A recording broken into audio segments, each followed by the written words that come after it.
Private corporate schools కు ధీటుగా ప్రభుత్వ పాఠశాలల్లో విద్యాబోధన అందించేందుకు ప్రభుత్వం ప్రతి గ్రామంలో మోడల్ స్కూల్స్ ను ఏర్పాటు చేసే ప్రక్రియలో భాగంగా కిలోమీటర్ దూరంలో ఉన్న స్కూల్స్ ను రీఆర్గనైజేషన్ ప్రక్రియను చేపట్టామని పేరెంట్స్ కమిటీ విద్యా కమిటీల అభిప్రాయాలకు అనుగుణంగా చర్యలు చేపట్టనున్నట్లు కాకినాడ రూరల్ ఎమ్మెల్యే పంతం నానాజీ తెలిపారు. కాకినాడ రూరల్ మండలం వలసపాకల గ్రామం గంగరాజు నగర్ లో గల రూరల్ నియోజకవర్గం జనసేన పార్టీ కార్యాలయంలో స్కూల్స్ రీఆర్గనైజేషన్ ప్రక్రియపై సమీక్ష సమావేశం జరిగింది.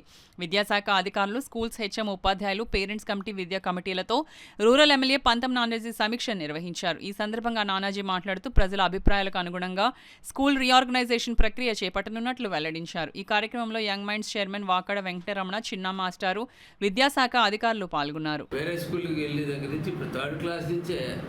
మోడల్ స్కూల్లోకి తీసుకుని వచ్చింది. అంటే మోడల్ స్కూల్ సంఖ్య 60 సంఖ్య ఉండవలసిన అవసరత ఉంది. ఏదన్నా చేయాలన్నా ఒకవేళ ఇన్ఫ్రాస్ట్రక్చర్ చేసుకోవడానికన్నా దేనికన్నా సరే ఒక 60 సంఖ్య చేసుకోవాలన్నది రాష్ట్ర వ్యాప్తంగా పెట్టుకోవడం జరిగింది. ఆ సందర్భంలో ఈవేళ చాలామంది పొరపాటు పడుతూ ఉన్నారు. ఈ స్కూల్స్ పెట్టడంలో పాత స్కూల్స్ని ఖాళీ చేసేస్తారేమో అని. అసలు జీరో స్కూల్ అన్నది ఎక్కడ ఎట్టి పరిస్థితుల్లోనే ఉండదు. అన్ని స్కూళ్ళు రన్ అవుతాయి. ఈ 1-2 తరగతుల్లో ఉన్న వాళ్ళకి ఎల్కేజీ, యూకేజీ కూడా యాడ్ అవుతుంది.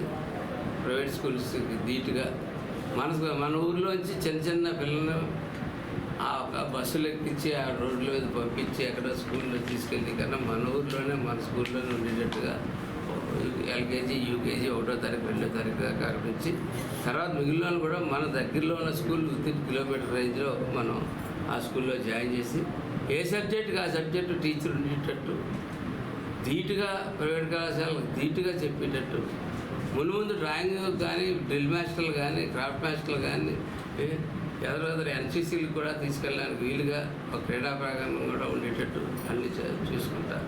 విశాలమైన క్లాస్ రూమ్లు ఏర్పాటు చేసుకుంటున్నాం. దానికి పేరెంట్స్ సహకరించమని చెప్పి కోరుతా ఉన్నాం.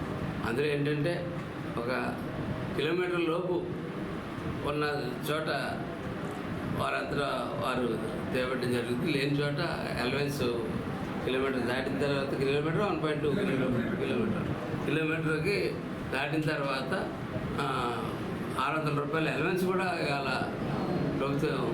సో ఎంత చిత్తశుద్ధితోటి ప్రభుత్వం ఆలోచిస్తుందో అన్నది మొదటి రోజు 2వ రోజు మీకు ఇబ్బందిగా కలగచ్చు. కానీ ఫ్యూచర్లో మన ఊరు, మన స్కూలు మన ధీటుగా చెప్పుకోవడానికి వీలుగా ఉండడానికి మన కూడా ప్రైవేట్ కళాశాల నుంచి వీలైనంత వరకు మీరు కూడా సంఖ్యని పెంచుకోవాలని, ఇందులోకి మార్చుకోవాలని చెప్పి కోరుకుంటూ మీ శాసనసభ్యుడిగా మీ అందరినీ కోరుతున్నది ఏంటంటే మన గవర్నమెంట్ స్కూళ్ళు ఈ స్టేట్లోనే ఫస్ట్ స్థాయిలో ఉండాలని ప్రతి చోట కూడా గత ప్రభుత్వాలు అయితే చెప్పకుండా చేసేసే జరిగిపోతూ ఉండేవి.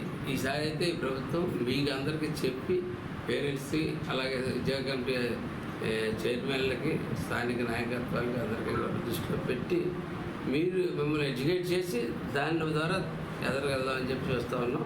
అలాగే ఇప్పటి వరకు టోటల్గా అన్ని స్కూళ్ళు గాను కాకినాడ రూరల్ మండలంలో 5 స్కూళ్ళ దగ్గర చిన్న చిన్న అబ్జెక్షన్లు అయితే కనపడతా ఉన్నాయి. ఇప్పటి వరకు 3 స్కూళ్ళు అయితే చెప్పాం. వారు వెళ్ళి ఖచ్చితంగా చేస్తా అని చెప్పారు. అట్లాగే ఇప్పుడు మన పోలవరం స్కూళ్ళు కూడా రివ్యూ జరుగుతూ ఉంది. ఈ రివ్యూ తర్వాత పోలవరం స్కూల్ తర్వాత కరపాండలో